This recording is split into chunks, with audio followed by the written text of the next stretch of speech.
কথায় আছে বাঙালির ১২ মাসে ১৩ পার্বণ। তার মধ্যে বাঙালির কাছে সবথেকে বড় উৎসব হলো দুর্গোৎসব। টানা ১ বছর প্রতীক্ষা করে থাকে এই দিনটির জন্য।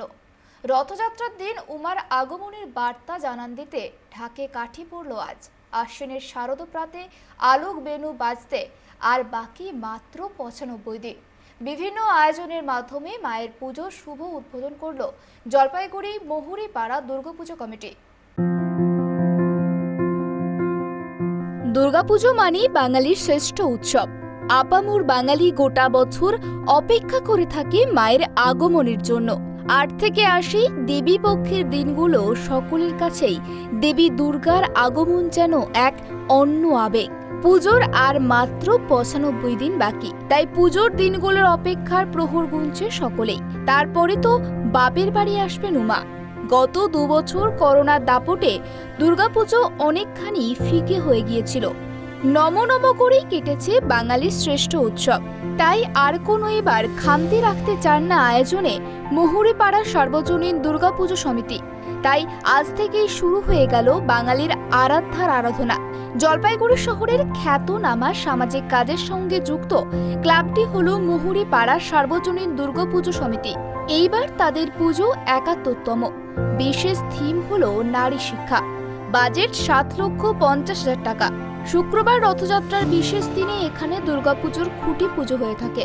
গত ২ বছর করোনার জন্য তেমনভাবে জাঁকজমকপূর্ণ পুজো করতে পারেনি, কিন্তু এইবার করোনাকে হার মানিয়ে খুঁটি পুজো হলো।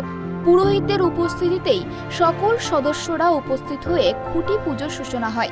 ক্লাবের সম্পাদক উত্তম বোস বলেন,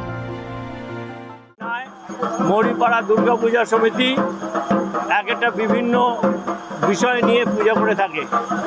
এবারও আমরা নারী শক্তিকে প্রাধান্য দিয়ে মহুরীপাড়া সর্বজনীন দুর্গা উৎসব কমিটি এই পূজার শুভ আরম্ভ করলো খুঁটি পূজার মাধ্যমে। নারী শক্তিকে প্রাধান্য আমরা দিয়েছি এই কারণে যে সারা পৃথিবীতে বা সারা ভারতবর্ষেই যে নারী শক্তির যে শক্তিটাকে, সেই শক্তিটাকে বিভিন্নভাবে যে শক্তিগুলিকে আমরা চোখে দেখি অথচ সেগুলিকে মানুষ সেটাকে উপলব্ধি করে না, সেই বিষয়গুলি আমরা তুলে ধরব। পাশাপাশি প্রতিমা তৈরি করতে ব্যস্ত শিল্পীরাও।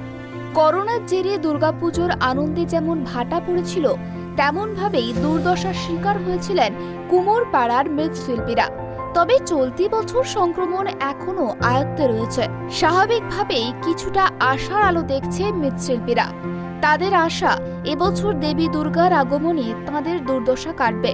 সেই আশা সঙ্গী করেই কুমোরপাড়ায় দুর্গা মূর্তি তৈরির কাজ শুরু হয়ে গিয়েছে। এই তো বৈশাখ মাস থেকে শুরু হলো। এবার যারা কাজে এসছে আর কি, তারা আমার বাইরের থেকে এসছে কাজে, তাদের তো বিভিন্ন রকম এনগেজমেন্ট থাকে। প্রথমে আমার এখানে করে তারপর অন্য জায়গায়। এখন পর্যন্ত কোনো বায়না হয়েছে ঠাকুরের? হ্যাঁ, আমার পয়লা বৈশাখে 2টো ঠাকুর বায়না হয়েছে।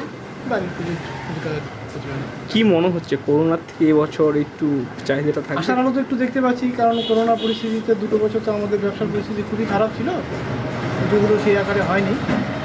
মাননীয় মুখ্যমন্ত্রী শেষ মধ্যে কিছু ঘোষণা করার জন্য অর্থনৈতিক পুজো কমিটিগুলো কিছু পুজো হয়েছে। তো এবছর মনে হচ্ছে যেন পুজোর আবহাওয়াটা একটু ভালো হবে, কারণ যেহেতু করোনা পরিস্থিতিটা নেই।